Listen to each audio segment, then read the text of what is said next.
आपका इस पे क्या नज़रिया है कि बटेंगे तो कटेंगे पे बहुत लोग एतराज़ कर रहे हैं, और क्या कहेंगे आप?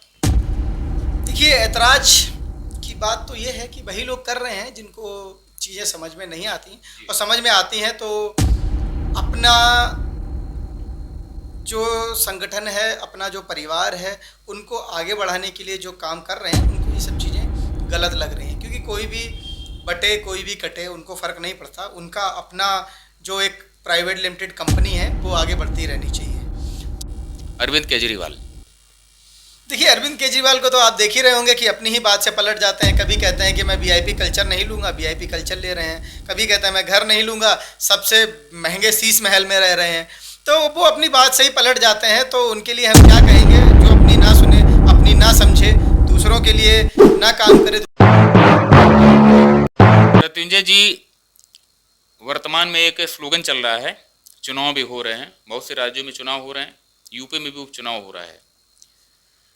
एक स्लोगन चल रहा है, एक नारा दिया है माननीय मुख्यमंत्री जी ने, योगी जी ने, बटेंगे तो कटेंगे।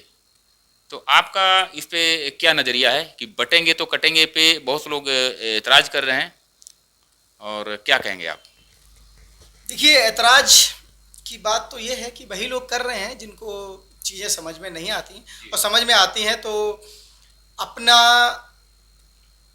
जो संगठन है, अपना जो परिवार है, उनको आगे बढ़ाने के लिए जो काम कर रहे हैं, उनको ये सब चीज़ें गलत लग रही हैं। क्योंकि कोई भी बटे कोई भी कटे, उनको फ़र्क नहीं पड़ता। उनका अपना जो एक प्राइवेट लिमिटेड कंपनी है, वो आगे बढ़ती रहनी चाहिए। तो इसलिए उनको बुरा लग रहा है। बाकी हमारे देखिए, माननीय मुख्यमंत्री योगी आदित्यनाथ जी हमारे परिवार का एक हिस्सा है। पूरा उत्तर प्रदेश हमारा परिवार है, और वो हमारे मुखिया हैं, हमारे मुख्यमंत्री हैं। तो उन्होंने जो भी बयान दिया, बहुत सोच समझ के दिया होगा। बटेंगे तो कटेंगे, देखिए, बटेंगे तो कटेंगे तो एक सिंपल सा रास्ता है, जो कि आज से नहीं, पूर्व काल से चला आ रहा है। भारत अखंड भारत हुआ करता था। जब बटा तो कट गया, जब लोग बटते गए, कटते गए।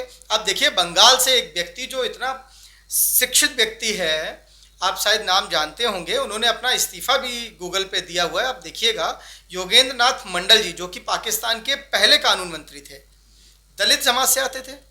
75% दलित, ओबीसी और बैकवर्ड था वहाँ पे। SC ST OBC 75% था। उन्होंने भारत छोड़ के पाकिस्तान जाने का निर्णय लिया। अल्पसंख्यकों, जो हमारे भारत में अल्पसंख्यक हैं, या वहाँ पे जो मेजोरिटी में हैं पाकिस्तान में, उनका साथ देने का बात किया, उनका साथ दिया, वहाँ के कानून मंत्री बनाए गए। उसके बाद जब उन्होंने इस्तीफा दिया, आप उनका इस्तीफा गूगल पे है, पढ़िए। योगेंद्र नाथ मंडल जी ने जो अपना इस्तीफा समर्पित किया वहाँ के कैबिनेट में, उसमें उन्होंने लिखा कि हम पे धार्मिक शोषण हो रहा है, इसलिए मैं यहाँ से भारत जाने का प्रयास कर रहा हूँ, और अपना इस्तीफा देके भारत वापस आ गए। वहाँ पे 75% आबादी थी पाकिस्तान में, वहाँ पे बांटे गए, फिर काटे गए। काटे गए मतलब इन द सेंस उनका था कि हटाए गए। काटना मतलब होता है कि हटा दिया गया उस जगह से। ऐसे ही बंगाल में देखिए, भारत में भी बहुत सारे ऐसे राज्य हैं जहाँ पर लोग बटते गए, कटते गए, हटते गए वहाँ से। तो कुछ राज्य ऐसे आ गए जहाँ पर हिंदू अल्पसंख्यक हो गए। तो मैं किसी एक ऐसी बात नहीं कर रहा हूँ, धन की बात नहीं कर रहा हूँ, मैं कटेंगे बटेगी की बात कर रहा हूँ। इसको अन्यथा ना लिया जाए। कोई भी चीज़ है, अगर बटेगी तो फिर कटेगी, तो उससे सावधान रहना चाहिए। हम जिस सोच से अखंड भारत का निर्माण किए हैं कि जुड़ेंगे तो बढ़ेंगे। देखिए, आपको शिक्षित होना पड़ेगा, इन सबको समझने के लिए शिक्षित होना पड़ेगा। वो कौन सी सरकारें थीं जो आपको आपके कॉपी पे नकल रखवा के कॉपियाँ छपवाती थीं? क्योंकि आप अशिक्षित रहेंगे, आप जब पढ़ेंगे नहीं तो आप हमारे हिसाब से राजनीति करेंगे। तो जिन सरकारों ने कॉपी रखवा रखवा के नकल कराई है, यहाँ पे शिक्षा की व्यवस्था को चरमरा दिया था, ख़त्म करने का प्रयास कर दिया था, तो वो लोग इस चीज़ को समझने का प्रयास नहीं कर पाएंगे, या उनसे रिलेटेड जो लोग हैं वो इन सब चीज़ों को समझने का प्रयास नहीं कर पाएंगे। देखिए, मेरा एक ही कहना है कि शिक्षा को मजबूती दें, अपने परिवार के बच्चों को शिक्षित करें, उनको जागरूक करें, राष्ट्र हित की बात बताएं, देश हित की बात बताएं। जब राष्ट्र सुरक्षित होगा तब हम सुरक्षित होंगे।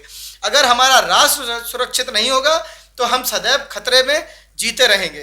इसीलिए देखिए हमारा मानना है कि हम सब एक हों, हम सभी लोग एक होके देश को आगे बढ़ाएं। जब हम अखंड होंगे तब भारत अखंड होगा। तो जुड़ेंगे तो बढ़ेंगे, तो जुड़ेंगे तो बढ़ेंगे, तो बटेंगे तो कटेंगे के आगे आपने ये लगा दिया है, जोड़ दिया है, इंक्लूडिंग जुड़ेंगे तो बढ़ेंगे। और संभवतः इसी कॉन्सेप्ट के आधार पे आपने ये अखंड भारत सेवा दल का गठन किया हुआ है। बिल्कुल, जुड़ेंगे तभी तो अखंड भारत बनेगा। देखिए हम परिवार में अपने परिवार को पहले संगठित करें, फिर अपने समाज को संगठित करें, फिर अपने जिले को, प्रदेश को, राष्ट्र को, फिर अखंड भारत की बात कर पाएंगे ना। जब हम आपस में ही बढ़ जाएंगे कि आप ब्राह्मण हैं, आप क्षत्रिय हैं, आप बनिए हैं, आप दलित हैं, आप ये हैं, तो उन सब में नहीं बटना है। यही माननीय हमारे मुख्यमंत्री जी ने कहा है, इन सब में नहीं बटना है। हम सबको एक होना है, हम सबको संगठित होना है। संगठित होकर ही तो हम राष्ट्र सेवा कर पाएंगे, संगठित होकर ही तो हम अपने परिवार की सुरक्षा कर पाएंगे। देखिए आप 4 लकड़ी को एक साथ तोड़िए, बड़ा मुश्किल में टूटती है। एक एक लकड़ी तोड़ेंगे आसानी से टूट जाएगी। तो जब आपके संगठन में शक्ति होगी, जब आप संगठित होंगे, तो आपको हिलाना, आपको गिराना हमारे विपक्षियों का, हमारे विरोधियों का बहुत असंभव सी बात होगी। तो इसीलिए माननीय मुख्यमंत्री जी ने जो कहा है उसके लिए मैं बिल्कुल उनके साथ खड़ा हूं। और जुड़ेंगे तो बढ़ेंगे, बटेंगे तो कटेंगे, ये बिल्कुल सही बात है। तो कह सकते हैं कि ये राजनीतिक रूप से जो तूल दिया जा रहा है, इसमें अपने अपनी दृष्टिकोण का एक अपनी अपनी विचार या सोच का मामला बनता है जाकर के, क्योंकि बटेंगे तो कटेंगे, अनेकता में एकता की ही बात आ जाती है। तो ये कोई इश्यू नहीं है। मृत्युंजय जी, भारत के अब तक के जितने भी प्रधानमंत्री हुए, सर्वश्रेष्ठ प्रधानमंत्री आप किसको मानते हैं? देखिए सर्वश्रेष्ठ की बात करेंगे तो देखिए बहुत सारे प्रधानमंत्री सर्वश्रेष्ठ ही हैं, क्योंकि जो भी प्रधानमंत्री है वो हमारा नेता है, वो हमारा नहीं पूरे देश का प्रधानमंत्री हो, पार्टी कोई भी हो सकती है। तो मैं ये नहीं कह सकता हूँ कि कौन सर्वश्रेष्ठ है, लेकिन हाँ मैं ये जरूर कह सकता हूँ कि आज के समय में, जिस समय में मैं हूँ, जिस समय में मैं हूँ, मैंने अपना होश संभाला है, मैं देश को देख रहा हूँ कि आज अंतर्राष्ट्रीय स्तर पर भारत की जो छवि आगे बढ़ के आ रही है, जो छवि भारत की आज दिख रही है, उसके परिप्रेक्ष्य में आदरणीय प्रधानमंत्री माननीय नरेंद्र मोदी जी एक अच्छे नेता के तौर पर काम कर रहे हैं, राष्ट्र हित के तौर पर काम कर रहे हैं, देश हित के तौर पर काम कर रहे हैं। रैपिड फायर आ जाए, कुछ क्वेश्चन आपसे हम करें, कुछ नेताओं का नाम लेंगे, आप 2 शब्द उनके बारे में बताइए जो आप सोचते हैं। अरविंद केजरीवाल। देखिए अरविंद केजरीवाल को तो आप देख ही रहे होंगे कि अपनी ही बात से पलट जाते हैं। कभी कहते हैं कि मैं वीआईपी कल्चर नहीं लूँगा, वीआईपी कल्चर ले रहे हैं। कभी कहते हैं मैं घर नहीं लूँगा, सबसे महंगे शीश महल में रह रहे हैं। तो वो अपनी बात से ही पलट जाते हैं। तो उनके लिए हम क्या कहेंगे? जो अपनी ना सुने, अपनी ना समझे, दूसरों के लिए ना काम करे, दूसरों की ना सुने, अपने मन में मगन रहे, तो मस्ती राम ही कहेंगे उनको। राहुल गांधी जी। राहुल गांधी जी के बारे में तो पूरा देश जानता है, उनके बारे में तो मैं क्या ही बोलूँगा। देखिए जो भी है उनके अपना स्लोगन है, सब आप लोग जानते ही हैं। तो राहुल गांधी जी तो देश के लिए, देश को नीचे गिराने का ही काम कर रहे हैं। हमेशा देश से जाकर बाहर विदेश में जाते हैं तो भारत के बारे में गलत बोलते हैं, भारत के विरोध में बात करते हैं, देश के हित में प्रधानमंत्री के बारे में गलत बात करते हैं। तो उनके बारे में तो कुछ बोलना हमारे लिए एक थोड़ा वो होगा, तो मैं उनके बारे में कुछ नहीं बोलूँगा। तेजस्वी यादव। तेजस्वी यादव का जैसा नाम है तेजस्वी, लेकिन वो एक बुझी हुई झालर जो होती है लाइट, उसकी तरीके से काम कर रहे हैं। जैसे दिया बुझ जाता है तो बुझी हुई झालर वाला जो काम कर रहे हैं, तो वही। प्रियंका गांधी वाड्रा। प्रियंका गांधी वाड्रा तो देख रहे होंगे कि जब चुनाव आता है तो निकल के बाहर आ जाती हैं, उसके बाद चुनाव खत्म होता है तो फिर अपने कार्यक्रमों में घर में लग जाती हैं। तो उनके लिए तो बरसाती जो एक चीज़ होती है कि बरसात में निकल आते हैं फिर चले जाते हैं, तो वही वाली बात है उनके लिए। वर्तमान में जो राजनीतिक दशा जिस तरह से दिशा जा रही है, वर्तमान में देश की जो राजनीतिक दिशा तय हो रही है पॉलिटिकली, इलेक्शन पे ले लीजिए, चुनाव के दृष्टिकोण से ले लीजिए, तो वर्तमान में जो राजनीति में जो चल रहा है, जो बयानबाजी चलती है, जो सोच चलती है, ये सरकार आ गई तो उसकी जो योजनाएं उनको बंद कर देते हैं, उनमें आप क्या कहना है आपका एक युवा नेता के तौर पर? देखिए आपने जो प्रश्न पूछा बहुत ही अच्छा प्रश्न है और देश हित का प्रश्न है। सरकार कोई भी हो, अगर उनकी नीतियां अच्छी हैं, अगर उनके प्रोजेक्ट अच्छे हैं, तो उनको बंद नहीं करना चाहिए। उनको जहाँ पे उन लोगों ने सरकार, जो पुरानी सरकार, उन्होंने उस प्रोजेक्ट को छोड़ा है, उसी प्रोजेक्ट से आपको उस प्रोजेक्ट को पूरा करने के लिए लग जाना चाहिए और अपनी पूरी तन्मयता के साथ, अपने पूरी शक्ति के साथ, अपने पूरे प्रयास के साथ उस योजना को सफल बनाना चाहिए।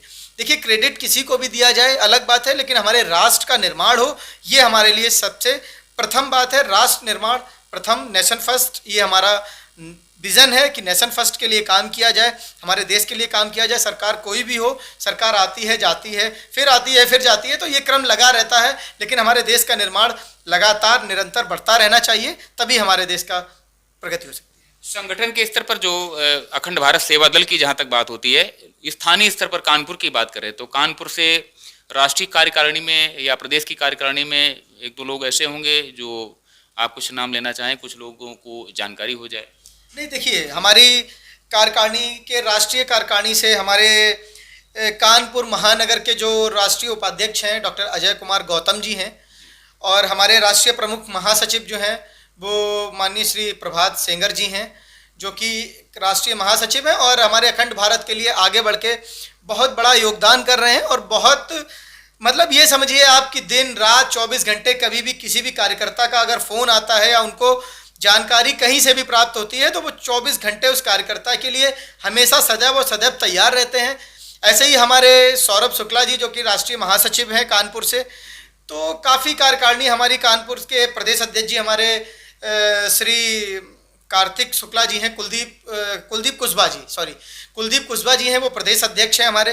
तो देखिए, सभी समाज से, सभी दल वर्ग से हमारे लोग काम कर रहे हैं और सबको एक करके जब हम अपने घर को अखंड कर पाएंगे तभी हम भारत को अखंड कर पाएंगे। तो ऐसे ही हम पूरे समाज को एक करके भारत को अखंड बनाने का प्रयास कर रहे हैं। तो सभी समाज से, हमारे कानपुर से भी लोग जुड़े हैं, फर्रुखाबाद से भी हैं, लखनऊ से भी हैं, सीतापुर से हैं, हरदोई से हैं, एटा से हैं, आगरा से हैं, बनारस से हैं, काफ़ी जनपदों से हमारे कार्यकर्ता लगे हुए हैं और बहुत ही मेहनत से अखंड भारत बनाने के लिए, किसानों के मुद्दों के लिए, जो कि एक मेन मुद्दा हमारा जो रहेगा वो किसानों के लिए रहेगा कि किसानों को प्रतिमाह मासिक पेंशन योजना उनको दी जा सके। देखिए, किसान जब तक मेहनत कर सकता है वो हमारा अन्नदाता है। अन्नदाता जब तक मेहनत कर सकता है तब तक वो हम सबका पेट भरता है, लेकिन जब वो एक ऐसी स्थिति में आ जाता है कि वो कार्य नहीं कर सकता है, कार्य करने के लिए सक्षम नहीं होता है, तब हमारी जिम्मेदारी बनती है कि मैं उनके लिए काम करूं। मैं उनको सामाजिक सुरक्षा देने का प्रयास करूंगा कि उनको, उनकी बच्चों की शिक्षा निःशुल्क हो, उनके स्वास्थ्य, पूरे परिवार का स्वास्थ्य निःशुल्क हो और उनको एक मासिक पेंशन योजना लागू हो जिससे वो अपने परिवार का भरण पोषण कर सकें। महिला सशक्तिकरण के लिए हमने एक विंग तैयार किया है। हमारी अंजुल गंगवार जी, जो कि राष्ट्रीय अध्यक्ष हैं महिला मोर्चा की, शिवांगी कुशवाहा जी, जो कि प्रदेश अध्यक्ष हैं महिला मोर्चा की, ये लोग महिलाओं में सशक्तिकरण करने के लिए बहुत ही तेज़ी से काम कर रही हैं और उस दिशा में कार्य कर रही हैं कि महिलाओं को एक सशक्तिकरण उनका करके उनको मजबूत बनाकर एक अपने पैरों पर खड़ा कर सकें। महिलाओं के लिए भी 50 साल से अधिक की जो बुजुर्ग माताएं हैं हमारी, उनके लिए हमने भी पेंशन योजना का प्लान किया है। मैं सरकार से बात करूंगा अपने संगठन के साथ जाके कि उनके लिए भी कुछ योजनाएं ऐसी हों कि वो अपने परिवार का भरण पोषण कर सकें। तो महिलाओं की बात है, जहाँ तक आधी आबादी की बात है, संगठन में भी जगह मिल रही है और सामाजिक कार्य हो रहे हैं महिलाओं के उत्थान के लिए, विकास के लिए। जहाँ तक 68.6% की जो ग्रामीण आबादी है वो भी समझ सकते हैं कि किसानों के लिए क्या कॉन्सेप्ट है। तो मृत्युंजय जी से ये संक्षिप्त मुलाकात है और आप लोग कमेंट में जरूर आइए और विचार कीजिए और ऐसे संगठनों से जुड़ना चाहें अवश्य जुड़ें, क्योंकि ये अखंड भारत की यानी कि राष्ट्रवाद की बात है। अखंड भारत हम सब भारतीयों के हृदय में बसता है। आरोप, एलिगेशन कुछ भी लगते रहे। तो ये कानपुर में भाई साहब से एक संक्षिप्त मुलाकात हुई और आप लोगों को और भी कुछ प्रश्न करने हैं तो अगली मुलाकात में प्रश्न और भी होंगे। कानपुर से लेकर के लखनऊ और नैमिषारण्य तक प्रश्न होते ही रहेंगे। तो आप लोग विचार कीजिए और देखते रहिए अविनाश वाजपेयी ऑफिशियल। जय हिंद।